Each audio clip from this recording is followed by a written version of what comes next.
말씀대로 지켜 행하는 우리 모두가 되기를 축복합니다. 인간은 태어나면서부터 혼자 성장할 수는 없습니다. 다른 사람의 도움이 절대적으로 필요합니다. 아이가 태어났는데 그냥 방치하면 살아갈 수가 없습니다. 수년 동안 누군가가 옆에서 도와주고 이렇게 돌봐줘야 그렇게 생명을 부시하고 성장할 수 있는 것이 인간입니다. 누구의 보호 아래에서 성장하느냐에 따라서 인생이 달라집니다. 어떤 후견인을 만나에 따라서 인생이 완전히 달라집니다. 후견인은 어린아이를 보호하고 양육하는 사람입니다. 부모가 1차적인 후견인입니다. 부모가 없으면은 그 다음에 법정 대리인이 후견인 역할을 하게 됩니다.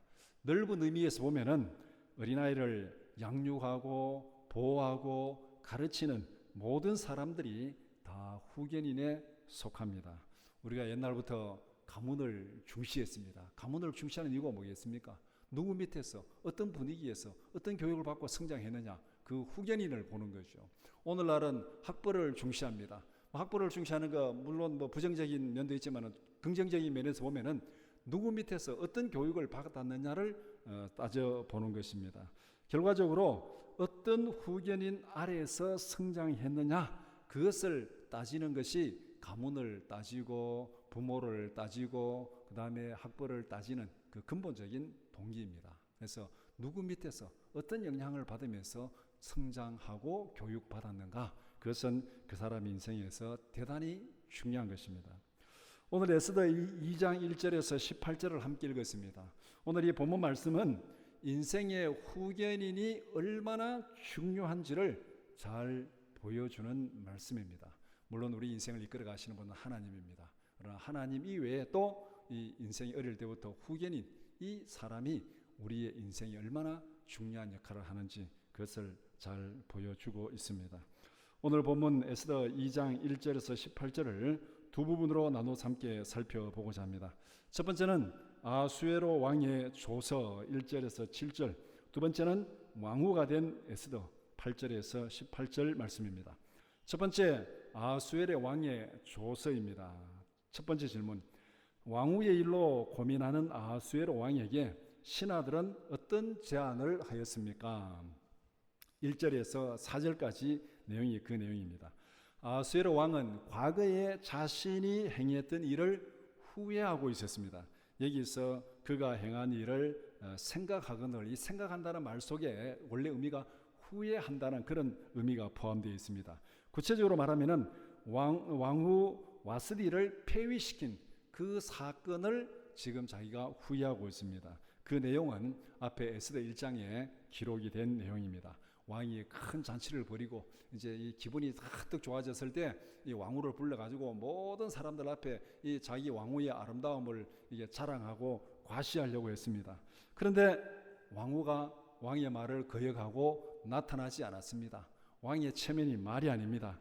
그래서 또 신하들도 그것을 보고 왕에게 건의합니다. 남편의 명을 거역한 왕후는 폐위시켜야 됩니다. 이 왕후가 이렇게 하면은 앞으로 우리 모든 대신들, 모든 국민들, 이 모든 이 아내들이 남편에게 이게 지금 제대로 하겠습니까? 국가의 근간을 흔드는 일입니다. 이렇게 해가지고 이제 왕에게 왕후를 폐위시키라고 그렇게 간청을 합니다. 그래서 자존심이 상한 왕은 왕후를 쫓아내버립니다. 와스디는 남편을 멸시한 죄목으로 왕후의 자리에서 쫓겨났습니다. 그것이 에스더 1장에 기록된 내용입니다. 2장은 그 후 한 4년 정도의 세월이 지난 시점입니다. 왕은 자신이 홧김에 조금 심하게 행동했다는 그 사실을 인정하고 후회를 하고 있습니다. 이것이 지금 2장의 사건입니다. 이런 상황이 신하들의 입장에서 보면은 어떻겠습니까? 왕이 후회하고 만약에 폐위된 왕후를 다시 복위시킨다면은 어떤 일이 일어나겠습니까? 왕후가 복위가 됐습니다. 그러면은 과거에 자기를 폐위시키라고 선동한 그 신하들에게 보복을 하지 않겠습니까? 그러니까 이 신하들이 볼 때 왕이 과거에 했던 일을 후회한다는 것은 신하들에게는 굉장히 심각한 문제입니다. 그래서 생존의 위협을 느낀 신하들은 재빠르게 대안을 찾습니다.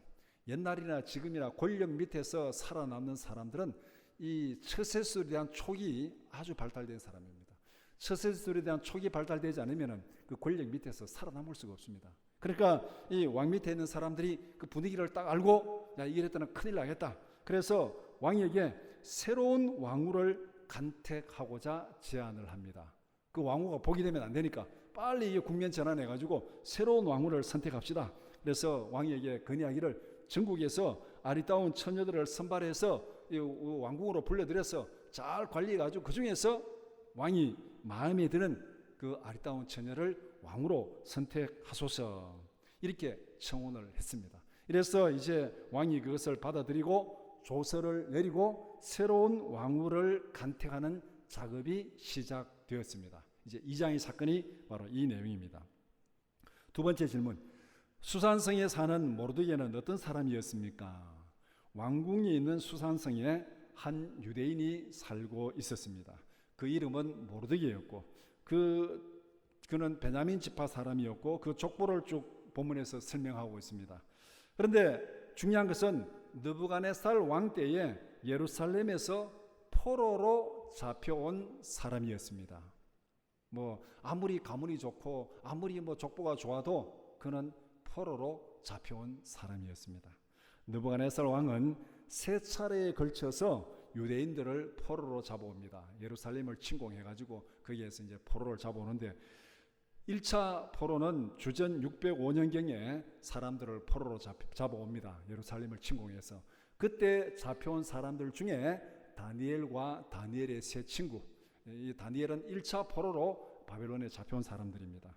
그 다음에 2차는 그로부터 한 8년 정도 뒤에 주전 597년에 유다왕 여고냐를 비롯해서 또 신하 대신들을 포로로 잡아옵니다. 이때 모르드게가 그 포로 속에 포함되었다고 그렇게 오늘 본문이 말하고 있습니다. 3차는 주전 586년에 유다왕 시드기야, 이때는 이제 이 시드기야가 마지막 왕입니다. 유다가 완전히 멸망하고 마지막 왕을 포로로 잡으면서 마지막 그 예루살렘에 있는 사람들을 포로로 잡아오는, 이렇게 3차에 걸쳐서 느부갓네살이 이 유대인들을 포로로 잡아오고 나중에는 이제 3차 때는 완전히 나라가 이제 멸망하는 거죠. 모르드게는 2차 포로 때 바벨론으로 잡혀왔습니다. 이미 나라가 말이 아니죠. 와가지고 바벨론이 침공해가지고 왕을 교체하고 그전 왕을 포로로 잡아가고 그 다음에 그 좀 유력한 사람들 포로로 잡아가고 이러니까 나라가 이게 말이 아니죠. 이게 그런 이제 패망한 나라에 그 포로로 잡혀온 사람들입니다. 모르드게는 바벨론에 포로로 잡혀온, 나라가 망한 그 나라의 포로민이었습니다.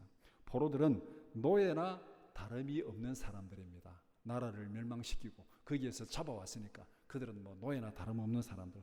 그 중에서 탁월한 재능을 가진 일부가 왕에게 발탁되기도 했습니다.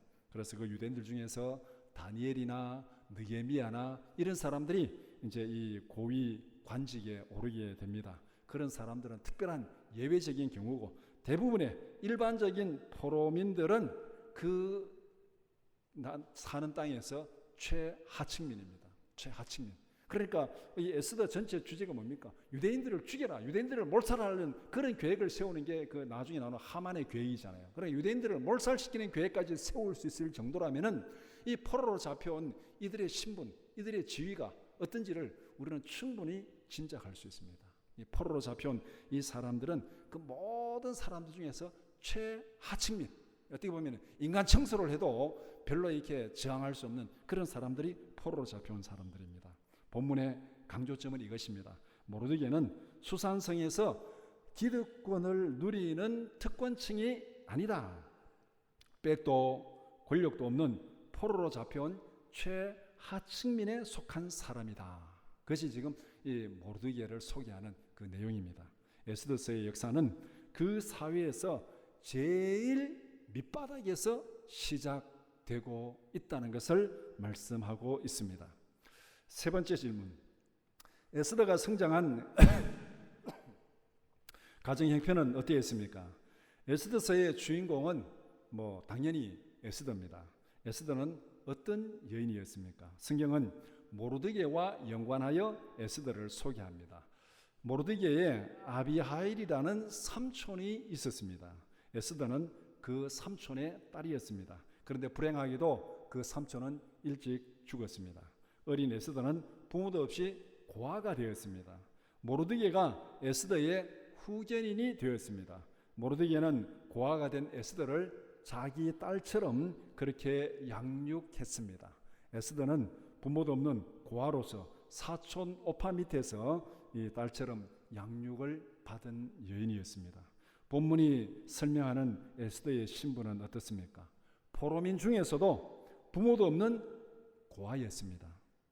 사촌 오빠의 가정에서 양녀로 성장했습니다. 간단히 말하면 에스더는 포로 중에서도 최하층민, 이 페르시아 바벨론에서 제일 하층민은 포로민이었고 그 포로민 중에서도 에스더는 부모도 없는 고아 최하층, 흙수저 중에서도 흙수저입니다. 그러니까 오늘 우리가 뭐 흙수저, 뭐 은수저, 금수저 이런 얘기 하는데 이 에스더는 흙수저 중에서도 또 흙수저, 그것이 에스더였습니다. 에스더는 가진 것이라고는 아무것도 없었습니다. 부모도 없고 재산도 없고 권력도 없고 아무것도 가진 것이 없었습니다. 가진 것이라고는 타고난 미모밖에 없었습니다. 이것이 에스더의 장점일까요? 단점일까요? 흙수저의 미모, 고아의 미모, 이게 장점이겠습니까? 단점이겠습니까? 간단히 말하면 에스더는 큰 위험 요소를 지니고 있는 흙수저 중에 흙수저였습니다. 부모도 없는 고아가 미모는 빼어납니다. 상식적으로 그 여자의 인생이 어떻게 되겠습니까? 부모가 빵빵한 권력을 가지고 있고 부모가 재력이 든든한데 아주 미모를 타고났다면 아마 그 인생에 굉장한 장점으로 작용하겠지만은 부모도 없고 고아로 태어난, 고아로 성장한 그 여인이 미모는 굉장히 빼어났습니다. 이런 인생은 99.9% 불행한 인생을 살아갈 수밖에 없는 그런 상황, 이게 에스더의 상황입니다. 그러니까 에스더의 인생에 있어서 누구의 어떤 후견인을 만나냐는 굉장히 중요합니다. 후견인 잘못 만나면은 잘생겼겠다, 팔아버리고 어떻게 이렇게 착취하고 이 문제가 심각해지는 거죠. 정말 후견인 잘 만나야 이 에스더의 인생이 그래도 좀 평탄하게 살아갈 수 있는 굉장히 위험 요소를 지닌 흙수저 중에 흙수저가 에스더다. 그렇게 본문이 설명을 하고 있습니다. 두 번째, 왕후가 된 에스더. 첫 번째 질문, 에스더가 궁녀를 주관하는 회계의 관리 아래로 들어가게 된 이유는 무엇이었습니까? 8절 9절 보면은 아수에로 왕의 조서 때문이었습니다. 왕이 반포한 조서의 내용이 2절 3절의 내용입니다. 2절 3절 보면은 왕의 측근 신하들이 아뢰되 왕은 왕을 위하여 아리따운 처녀들을 구하게 하시되 전국 각 지방의 관리를 명령하여 아리따운 처녀를 다 도성 수산으로 모아 후궁으로 들여 궁녀를 주관하게 하는 내시 회계의 손에 맡겨 그 몸을 정결하게 하는 물품을 주게 하시고, 그러니까 왕후를 간택하기 위해서 전국에서 아름다운 처녀들을 다 징집해 가지고 왕궁에 딱 모아 놓습니다. 그러니까 어떻게 보면 이제 예전의 역사를 보면은 왕이 결혼하려 그러면은 때로는 이렇게 금원령도 내리고 그렇게 하잖아요. 금원령도 내리고 결혼 못 시키게 가지고 왕이 이제 이렇게 왕후를 선택할 때까지 이런 그 절차들도 있는데, 그러니까 이 전국에서 그때 이 페르시아가 전 세계를 다스리니까 얼마나 이게 지역이 넓습니까?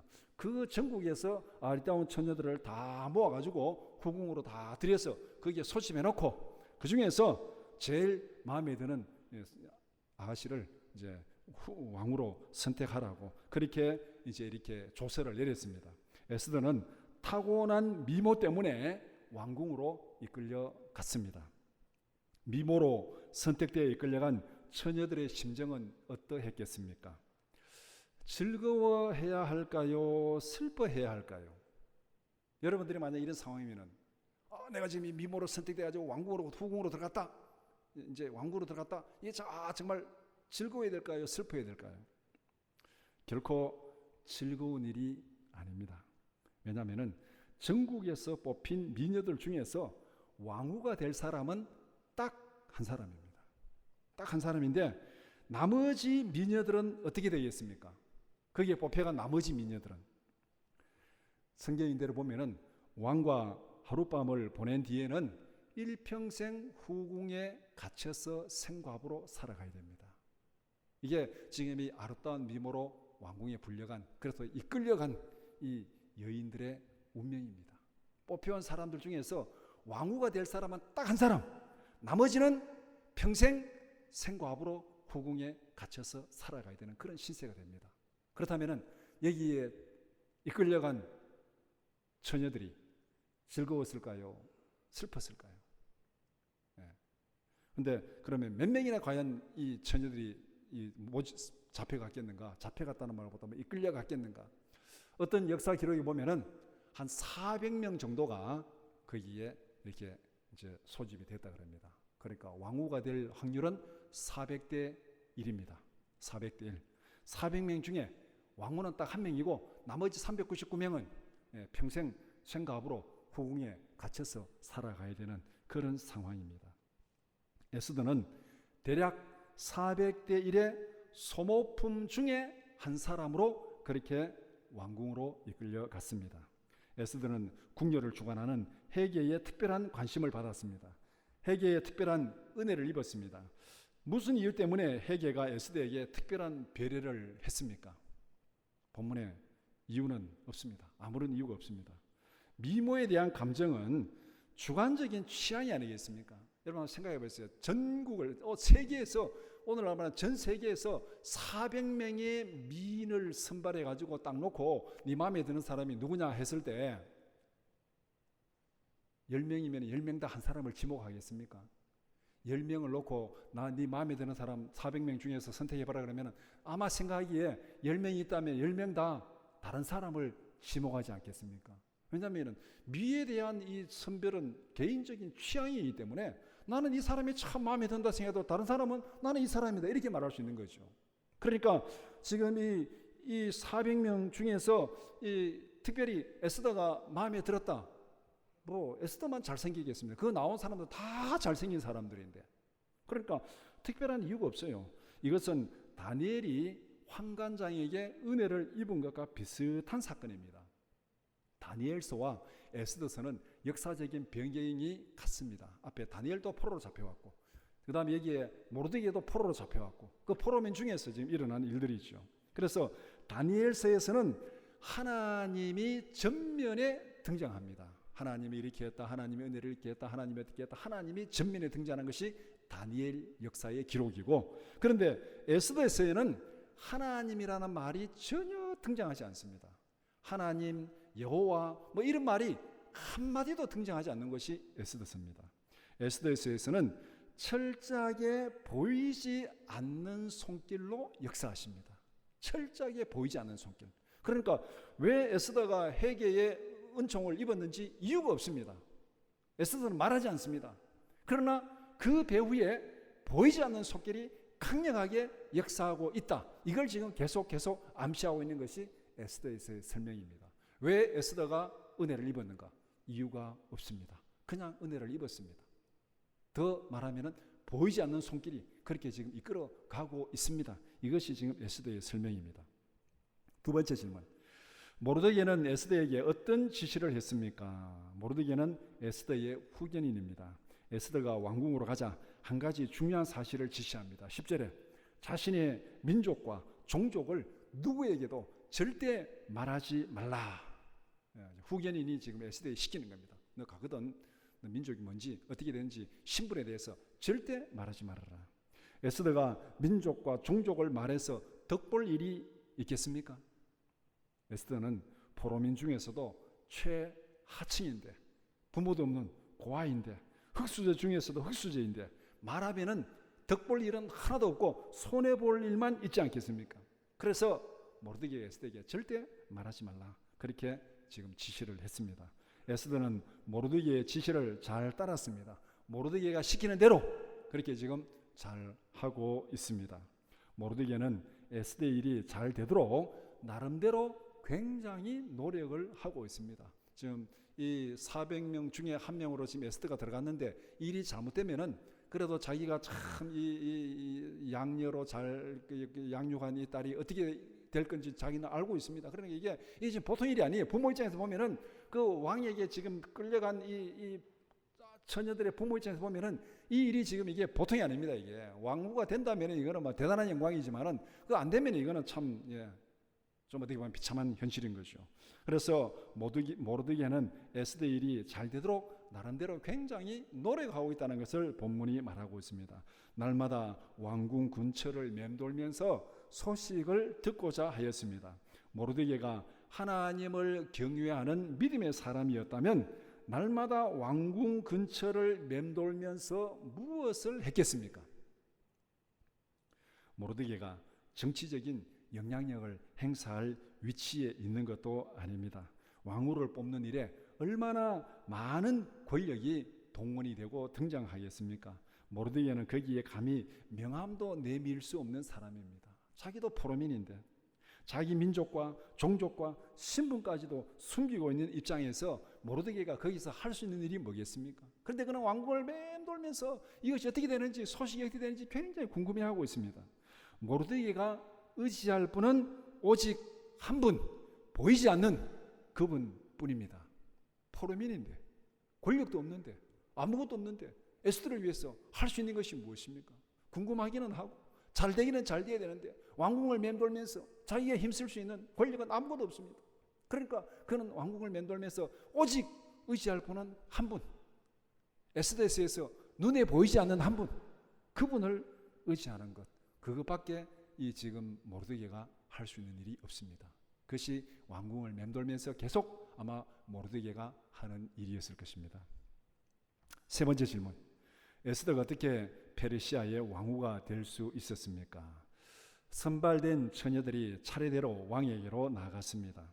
하룻밤을 위해서 12달을 준비해서 왕에게 나갔습니다. 옛날에 제국에서 왕을 신으로 모신다는 게 이런 의미입니다. 신으로 처녀가 왕에게 나가기 위해서 12달을 준비를 해가지고 그렇게 12달이면 체질이 변해도 몇 분 변하겠습니다. 12달을 준비해가지고 그렇게 왕에게 나갑니다. 저녁에 왕궁으로 갔다가 아침에는 다른 후궁으로 들어갑니다. 왕이 다시 부르지 않으면은 거기서 평생 그렇게 살아야 합니다. 한 사람의 왕을 위해서 너무나 많은 사람들의 인생이 소모품으로 사라지고 있는 이 현실입니다. 자세히 들여다보면 오늘을 보면 얼마나 비참한 일입니까? 이게. 왕 한 사람을 위해서 수백 명의 여인들이 소모품으로 사라지는 거예요. 이제 에스더의 차례가 되었습니다. 에스더가 아하수에로 왕 앞으로 나갔습니다. 왕이 에스더를 보는 순간 속된 말로 뿅 갔습니다. 그냥 그 자리에서 에스더의 머리에 관을 씌우고 왕으로 삼았습니다. 아침에 돌려보내고 다시 부른 것이 아니고 그 자리에서 그냥 왕관을 씌우고 왕후를 삼는 그런 일이 벌어졌습니다. 도저히 상상이 안 되는 그런 일이죠. 에스더가 왕후가 된 이유가 무엇입니까? 없습니다. 이유가 없어요. 그냥 왕이 특별히 좋아한 것밖에 없습니다. 특별히 좋아한 것밖에 없습니다. 왕이 왜 에스더를 특별히 좋아했습니까? 이유가 없습니다. 그냥 좋아한 거예요. 그냥 좋아해서 그 자리에서 메리 보면 아하수에로 왕이 좀 성격이 좀 즉흥적일 수도 있습니다. 왕후도 완전히 기분 나빠서 폐위시켜버리고 이래 보면 좀 성격이 즉흥적이지 않을까 그런 걸 한번 추정해 보는데 그냥 이 순서대로 또 해가지고 모든 순서들 다 지나간 다음에 흔히 말해서 몇 번 내가 하겠다 이럴 것도 아니고 진행되고 있는데 나머지 뒤에 줄 선 사람들 어떻게 되겠습니까? 그냥 그 자리에서 그냥 이렇게 왕후로 선택이 되었습니다.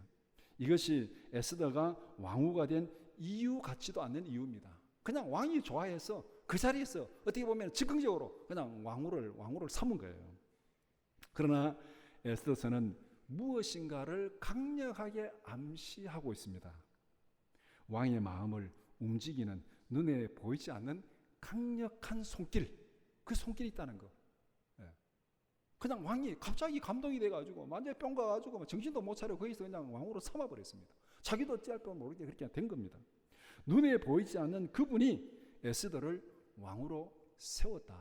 앞에서 회개의 은총을 입은 것도 눈에 보이지 않는 그분이 역사하셨다. 왕후가 에스더가 아수르의 왕후가 된 것도 이유도 없어요. 뭐 그 중에서 그냥 눈에 보이지 않는 그분이 강력하게 역사해가지고 그냥 그 자리에서 왕후가 된 그 내용이 바로 오늘 에스더의 내용입니다. 2장은 이렇게 말씀하고 있습니다. 말씀을 정리해 봅시다. 나라가 망한 이스라엘 사람들의 삶은 비참했습니다. 바벨론의 포로로 잡혀왔습니다. 바벨론 제국이 망하고 페르시아 제국이 들어섰습니다. 역사의 격동기에 포로민들이 당하는 고통은 어떠했겠습니까? 요새 우리가 이 국제 뉴스를 보면은 그런 내용을 보고 있잖아요. 아프가니스탄이 망했습니다. 망하니까 거기에 어떤 일이 벌어지고 있습니까? 막 탈출하고 살아남겠다고 비행기 밖에 달려가다 떨어져가지고 죽고 막 이런 일이 벌어지는 거죠. 예전에 이 월남이 망할 때 그때 뭐 이렇게 킬링필드라는 그 영화도 나왔잖아요. 이 나라 정권이 한번 바뀌면은 거기에서 이 많은 사람들이 죽음을 당하고 이런 참 고난을 당하는, 이게 이 포로로 잡혀온 사람들은 하루아침에 다 사라질 수도 있어요. 그러니까 바벨론의 포로로 잡혀왔는데 그 바벨론이 망하고 거기에 페르시아 정권이 들어섰습니다. 이 와중에서 다 죽을 수도 있는 이런 고난 가운데 지금 이 이스라엘 백성들이 살아가고 있습니다. 유대인들은 바벨론에서 페르시아에서 고난을 당하고 있습니다. 에스더서는 그런 고난 가운데서 유대인들에게 일어난 사건입니다. 에스더 전체 주제가 뭡니까? 이게 유대인 청소하는 거. 유대인 다 죽여서 몰살시키겠다는, 거기에서 어떻게 이 유대인들이 살아남는지를 우리에게 말씀하고 있습니다. 에스더서에서는 하나님이라는 단어가 전혀 등장하지 않습니다. 그러나 그 내용을 읽어보면은 누구나 하나님의 섭리를 발견하게 됩니다. 하나님은 자기 백성이 범죄할 때 못 본 채 하지 않습니다. 그들의 죄를 책망하시고 심판하십니다. 왜 이 유대인들이 바벨론의 페르시아의 포로로 잡혀왔습니까? 그들이 하나님 앞에 불순종하고 범죄하다가 징계를 당하고 심판을 당하고 그렇게 해서 포로로 잡혀온 거예요. 하나님께서 자기 백성들이 범죄할 때 못 본 채 하지 않습니다. 그들의 죄를 책망하시고 심판하십니다. 하나님은 자기 백성들이 고난당할 때에 모른 척 하지도 않습니다. 자기 백성들이 고난당할 때 그 고난 가운데 함께 하십니다. 회개와 연단의 과정을 통해서 자기 백성들을 다시 세우십니다. 유다를 멸망시키고 포로로 잡혀가게 한 것도 하나님이시고, 그 포로 가운데서 그들 가운데 함께 오셔서 역사하시는 분도 하나님이십니다. 그 사건을 보여주는 것이 다니엘서고 그 사건을 보여주는 것이 에스더서입니다. 하나님은 자기 백성이 고난당할 때 못 본 채 하고 버려두지 않습니다. 그 고난의 현장에 다시 찾아오셔서 그들을 회개시키고 그들을 연단시켜서 다시 세워가는 것이 또한 하나님의 섭리고 하나님의 사랑입니다. 하나님은 오늘 우리의 삶 속에서도 동일하게 역사하십니다. 하나님은 우리가 범죄할 때 못 본 척하지 않습니다. 하나님은 우리가 범죄할 때 징계하십니다. 하나님은 우리가 고난당할 때 모른 척하지 않습니다. 우리가 고난당하는 그 삶의 현장에 함께 계십니다. 요셉의 고난 가운데 함께 하셨고 다니엘의 고난 가운데 함께 하셨고 또 그렇게 못 본 척하지 않습니다. 애굽에서도 바벨론에서도 페르시아에서도 하나님이 함께 하셨습니다. 자기 백성들이 고난당하는 그 현장에 하나님은 항상 함께 하고 계신다. 성경은 우리에게 그것을 말씀하고 있습니다. 하나님은 우리를 돌보시고 다시 세우십니다. 하나님은 우리를 거룩하고 정결하게 연단하여 다시 세우십니다. 이것이 에스더서가 우리에게 선포하는 하나님의 우리와 같은 목소리입니다. 하나님이라는 말은 등장하지 않지만은, 여호와라는 말은 등장하지 않지만은, 하나님이 에스더 사건을 통해서 우리와 같이 선포하는 그 웅장한 목소리가 있습니다. 하나님은 자기 백성이 고난당하는 그 가운데 함께 하신다. 그들을 회개시키고 연단시켜서 다시 세우신다. 이것이 에스더를 통해서 우리에게 선포하는 하나님의 말씀입니다. 언제 어디서나 항상 함께 하시는 하나님과 동행하는 우리 모두가 되기를 축복합니다.